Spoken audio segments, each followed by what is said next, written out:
Welcome to a new video where I want to do a camera review on the Redmi Note 10 Pro. And can this entry-level mid-range device compete with flagship devices? It has at least a 108 megapixel flagship worthy camera sensor, and I want to check it out in this video if it is good for photos and videos, as well as the 8 megapixel ultra-wide angle camera. So let's get started.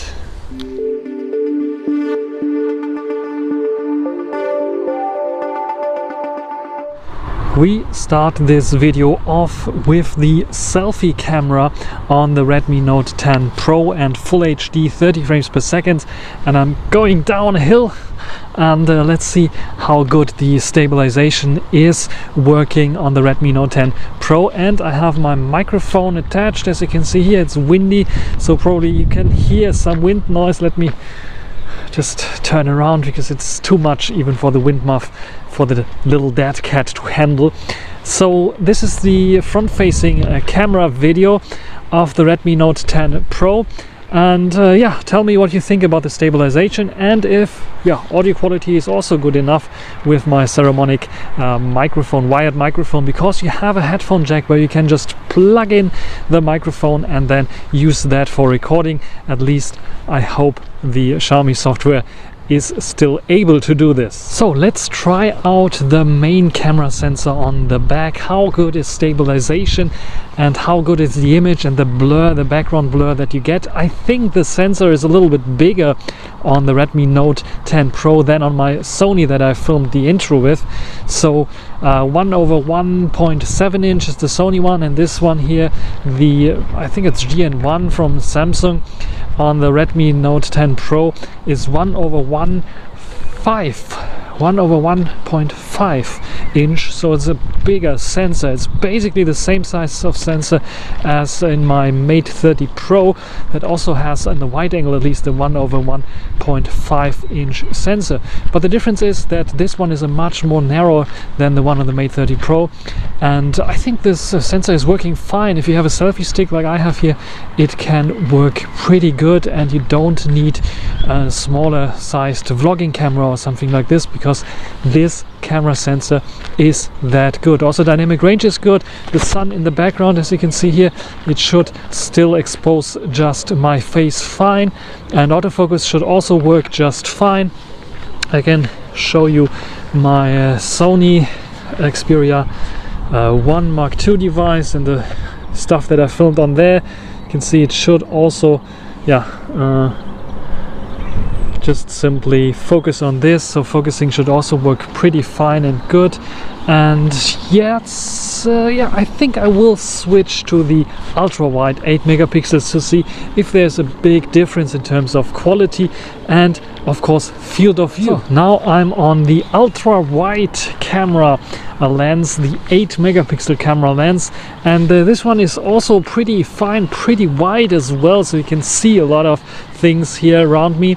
But I think dynamic range is a bit worse. The sun is in the background again. Let's try focusing. So I have my phone here. Is it focusing on this? Can I get closer to this? And how's the back?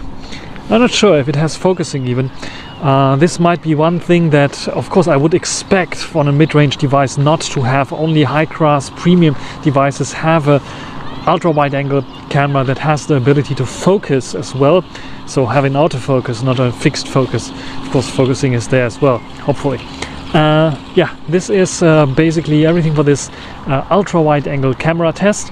And of course, you have also the possibility to zoom in during video recording, I guess. At least this is what I will try out, and then I will take some photos and show you this as well. So let's get started. So let's try again the ultra wide angle camera sensor. We are going here to this little pond, and we will try to take a nice little snap, as well as having some zoom tests. So I have now the possibility from this ultra wide angle to zoom in, so I can zoom in slowly here to 1x roughly, and I don't see it changing the camera, which is a bit odd. Maybe it's kicking in a little later. So let's try to get one of the birds there to see what are those birds. Can I zoom in? I can only zoom in 2 times, and I think it is cropping into the ultra wide angle lens. It's not really using the main camera sensor. Let's stop this and go to the main sensor. So now I'm on the main sensor. Let's see how much I can zoom in here. So here I can zoom in further, as you can see here, 6 times already. Can not zoom in anymore, and it gets pretty pixelated because it doesn't have a telephoto camera sensor, so it's only cropping into the main sensor. But the ultra wide is a bit disappointing because it just is cropping in. It is not using any lens switch when I zoom into the ultra wide angle lens.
So sometimes if you take a photo like the 108 megapixel, it can take a second not to only take the shot but also to load the image.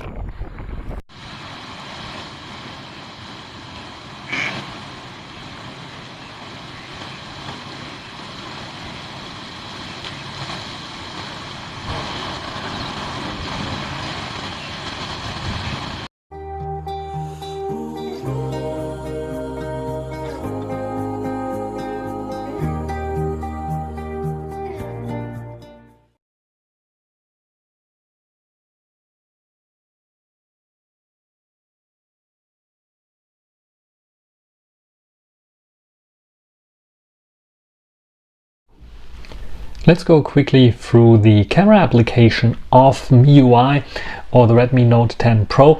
So I have here my usual setup of little gadgets that I want to photograph and show you how this works. So we have the normal photo mode, and if I want to take a snap, you can see it is pretty quickly in taking the snap even in darker situations. I can click to focus. It will also change the white balance, and the brightness of the image itself, and you can take a snap. You have an AI mode that you can turn off and on, and when it's on it boosts a little bit the colors and makes it a little bit better looking. Here's some other options here, just like for example different filters that you can turn on, and you can switch to vivid, gold, lime, and so on. Various different filters. You have HDR that you can turn on or off, and automatically is the default. Then you have the Google Lens here, and you have the flash, of course, that you can turn on, and you have some other settings here, just like setting the format, the aspect ratio, and if you want to have a timer, if you want to have grid lines, if you want to go to settings, movie frame option, which will give you like the 21:9 kind of movie frame. You can go into super macro mode, and I didn't show you super macro mode photo, so let's do this here. The super macro mode allows you to get very close to your objects, very close, as you can see here, even closer if I want to. This is the maximum we can go. It has autofocus as well, and it's pretty good. Let's take a snap, and I can show you the snap as well. It's pretty awesome, this super macro mode. It's 5 megapixels, so it is not as bad as all the other cheap macro cameras that you usually get. We have a time shift or tilt shift function that gives you like this kind of look. I'm not sure if this is really wanted, a miniaturizing look that in this case might be interesting to see. And you can see the AI detected it as a food, which is not really the case. With some other options here, we can turn off different tilt shift options, just like this miniaturizing effect or the round miniaturizing effect. I think the round one makes more sense on this object. Then we have timed burst as well, where we have 5-second burst that can be made. This is of course for moving subjects. And yeah, this is basically the photo options that you have. Then we have the normal portrait mode. So if you want to take portraits, you have the option to set the aperture up or down to get the effect that you want. And you have the more option where I showed you already the short video, the vlog mode. Dual video allows me to record myself here, and the other side might be handy as well. Sometimes I didn't try it out when I was doing my vlog. And we have the option to edit this menu, which is pretty cool. So I can add my own menu to the overview. So if I want to have like night mode directly in the overview, not under the more section, I can edit this here, which is pretty nice and handy. Otherwise, I have the 108 megapixel mode, documents if I want to photograph documents, time lapse that I showed you as well. The clone mode is a nice little mode that allows me to take photos of myself in multiple positions, and it clones myself. Then it also works as video as well, which is pretty nice. And the night mode, which allows me to take night shots, and I will show you some night shots as well. Then we have a panorama mode, which allows you to take some nice panoramas. Here's an example of a panorama. And we have a slow motion mode as well that allows you to take slow motions. And the long exposure mode, which is also available, which allows you to do some moving crowd, neon trails, oil painting, light painting, and all those little options that are possible with long exposures. These are basically all the extra modes, but you can have like some, you have the option to download maybe some others or set some others up. I think there was one, I think the vlog one, I downloaded extra, which was not by default on the device itself. Then we have the video mode, where I can choose between the different modes. You can see here the color shift and the wide angle camera and the 2x zoom, which is basically no color shift at all. It's a crop into the sensor itself. So I can just start recording here. I have some options here as well, like setting up the resolution 720 1080p 30 frames per second, 1080p 60 frames per second, and 4K 30 frames per second, which doesn't have any stabilization though. And yeah, movie frame I can turn on, and I can also film in super macro mode. If I want to film something in super macro mode, this looks basically like this. And you can see I have the option to zoom in even further. In this case it is not really sharp, is it? There we have it. So I have also the possibility to have this. I cannot zoom out though. So super macro mode filming, also pretty interesting as I think. Then we have the pro mode. The pro mode allows me not to only take photos with a different white balance, a different f-stop number, which is pretty interesting. It's simulating the f-stop number though. I have the option to set my shutter speed, the ISO, exposure compensation, and I can switch the lens from wide to ultra wide, for example, or to macro mode if I want to, which is also pretty nice, and I have the option to switch to macro mode here. I can go into video filming mode, so where I have like also the option to switch to the macro mode again. I have the option to set the aperture, which is pretty nice. Is it the aperture? Actually, it's not the aperture. I think it's focusing. So the F here is not the aperture, it's focusing. So I can set up the focusing up here the way I want it. Pretty nice. Shutter speed is again very important for filming in manual mode. So if you want to film something cinematic, set it to 150 or 160. ISO, exposure compensation, and again I can choose the lens and I can reset everything if I did something wrong. And of course I have the option also to change the metering mode here, spot metering, frame average metering, and yeah, here's the spot metering right now, or the center weighted, and I can set different color vibes or color profiles as well here. And of course I have the option to film 720p 30 frames per second, 1080p 30, and so on. The same options here, but with another extra option like the log option, so I can film in log, which is pretty nice if I want to edit it later on. It doesn't make sense for 8-bit log so much, I would say, but still it is there. And also have focus peaking, which is a professional thing. So if I go here and when I change focus, you can see we get this focusing, this red outline that shows me what is in focus. Pretty handy, especially if you want to do some cinematic shots. So turn this on in Pro mode, and the same goes for the option to focus verification. So if you focus on something, you get a nice verification. Is it focus verification or is it exposure verification? I think it's exposure verification, which has zebras turned on. What I don't like is the option that I can only have either zebras for right exposure or the focus peaking. So it would be nice if I have the option to turn both on, because I like to have both on. So pretty professional settings here in the Xiaomi camera application. I really like that. If you go to settings now, we have some other options here as well. So we have the option to allow tagging in videos. Image stabilization is turned on. We can have an histogram if you like to.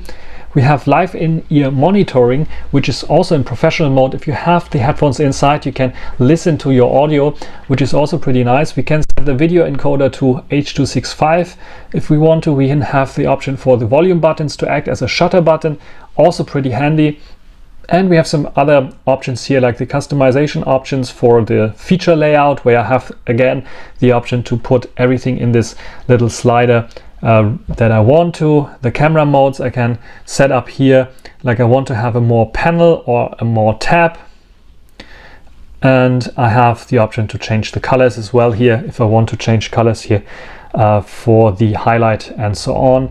So pretty much customization possibilities here. Save the location, and having a shutter sound is also possible here. Save the previous mode, so that every time I open up the camera it is going into this mode. Is also very handy, especially if you have set up some custom settings, and the professional mode for video, for example. And we have anti-bending features here, is 50 Hertz. We can set to auto or off.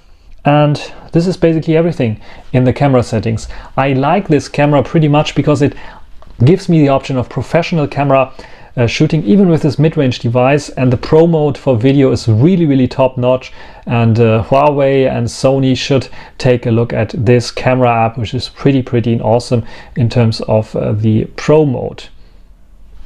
So what do you think about the Redmi Note 10 Pro? Is it a good device? Is it good for video? Is it good in terms of features? Is the main camera good enough without the ability to zoom in, which is I think a big issue for this device? How is the ultra wide angle? I think, my personal opinion, the main camera sensor is really top notch. It is the best that you can get in a mid-range currently. It is not maybe like the premium high quality that you can get from today's kind of smartphones, but it is last year's premium kind of sensor. So you get premium kind of photos, one of the best photos in a mid-ranger currently. The ultra wide angle is nothing spectacular or special. You have a bit of better dynamic range than I would have expected with the ultra wide angle, but in general I think it is a typical mid-range device. But when you have in mind that this device only costs around 250 to 280 euros, it is very good what you get for your money. It is the bang for the buck that it's like unimaginable 1 year ago, where we had also good mid-range devices, but they started in this 300 to 350 to 380 kind of price range. So I'm pretty impressed with the Redmi Note 10 Pro, and I could imagine using this for vlogging, for example, like I'm doing right now, because it has the ability to directly record audio, and the camera sensor, the main at least, is wonderfully for this, and even the ultra wide has such a wide field of view that it might be handy sometimes. In general, I'm very impressed with the Redmi Note 10 Pro device. And what do you think? Should I take some more shots? Do you want more camera samples? Do you want a comparison with, for example, my Sony Xperia 1 Mark II? Or do you want a camera comparison with the Mate 30 Pro, which is a flagship device from over a year ago? Just write it down in the comment section. What do you think about the Redmi Note 10 Pro, and what do you want me to test with the cameras of the Redmi Note 10 Pro? That's everything for this video. Hope you enjoyed it. Like, subscribe, and write down in the comment section. And until the next time, bye.